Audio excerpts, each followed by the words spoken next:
In this video, we're going to talk about cloud services. What are they? How do you compare them? How do you pick one? Why are they important to you and to your business?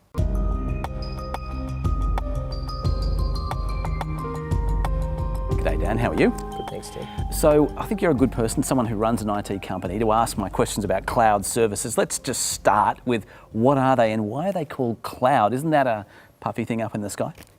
Well, it is that, but it's also, the cloud is a term that we use to say that the data that we have sits on somebody else's computer.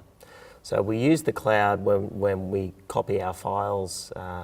We use the cloud when we take videos of our kids and we upload it to the iCloud, and we use the cloud in business when we do backups of our data. All right, so clouds actually means a large group of computers possibly sitting in a room somewhere. That's what we're talking about. That's it, yep. It's just at the other end of a wire or at the other end of the internet somehow. Yep, absolutely. So there are different kinds of clouds. I think you've mentioned to me there's public and there's private. How do the different kinds of clouds compare? Well, you have public cloud, which is generally available to anybody with a phone, a credit card. So public clouds are run by the large companies like Microsoft and Apple and Amazon, who run these large data centers all around the world. And then you have private clouds that are run by smaller IT companies like us that offer more of a boutique solution to what customers need to run their business. Okay, so one is kind of massive and general and one is specific and sort of caters to an individual business. That's right. And when you use private cloud like we have, it's much more customisable to what the business wants rather than just being lumped into a bucket of what public cloud offers. In saying that, we use a combination of public and private cloud to deliver what we call a hybrid solution. So a solution for the business that uses the best out of both. Yeah, that makes total sense. Say, rather than pick one over the other, get the best of both worlds. Absolutely. Yeah. Can you give me a quick story, an example of maybe migrating a company from a server that was sitting under a desk somewhere, which I'm understanding is old hat, to cloud services that have helped them out in a big way? Yeah, so we do those kinds of migrations fairly often. So businesses traditionally would have that server that sits in a cupboard, and more these days they don't want to replace that server. So that's when they come to us and say, can we use the cloud?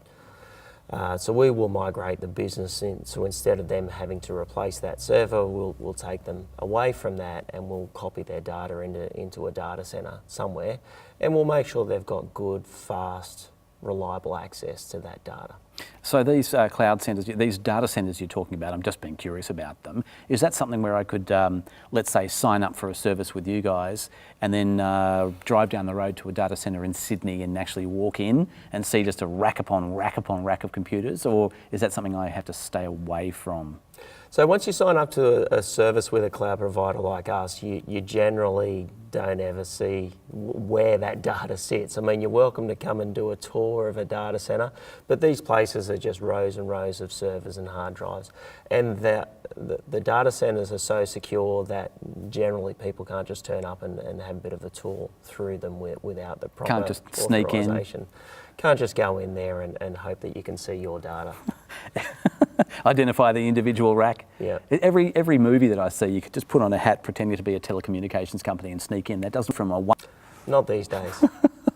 All right, so what sorts of companies should be signing up for cloud services? Is it everybody from a one-person operation to a 1,000-person? What kind of company profile should be interested in this? Absolutely any business starting out should be looking at how they can use the cloud to run their business. So 5 or 6 years ago, you would have had to buy that server that sat in the corner of the room to run your business. But nowadays, you can just subscribe to a cloud service and pay 10, 20, 50, a couple of $100 to start out so that you can start your business. So a business starting out should definitely look at starting out in the cloud. But as well as that, any business that's been around for a few years, several years, should be looking at ways that they can use the cloud to deliver efficiencies in their business and just make sure that their data and their applications are accessible to their staff no matter where they sit. So from a data point of view, that makes sense. From a flexibility point of view, it makes sense. What are my chances of getting hacked if my data is not sitting in a cupboard that I can actually sort of see the computer? Better or worse? That's your chances of being hacked in a data center are no better and no worse as to having the data sitting on your computer in your office, and you know, it just depends on what security you have, whether you're set up in a data center or whether you're set up in home. So just making sure that your data is always secure is the best thing, no matter where it sits. No matter where it is. Yeah. And then I think you've spoken to me about backing up as well as an important part of what should be going on. Yeah, so data security, making sure that the data is secure by passwords and firewalls is important, as well as that, making sure the data is backed up. Not only backed up in one location, but backed up in different locations as well. So if something happens in that one location, like there's a flood or a fire or something happens to that building where your data is, at least your data is backed up in a completely separate location, so you've got the ability to restore that data and to run your business again if you need to. All right, good. Any other important factors about cloud services I haven't covered that we should think about?